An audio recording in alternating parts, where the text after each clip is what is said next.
Pangulong Ferdinand Marcos Jr. pinangunahan ang Brigada Eskwela 2026 sa Kapitbahayan Elementary School sa Navotas City.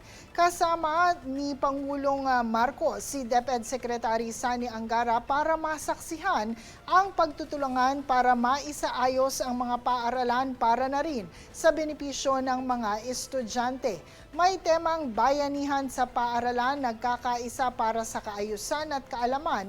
Ito ay ginagawa sa buong bansa bilang preparasyon sa pagbubukas ng klase sa Lunes o sa June 8. Bilang maagang panimula para sa mga kabataan, hinikayat ang pagbasa at nakaharap ni Pangulong Marcos ang mga grade 1 students para sa isang storytelling session.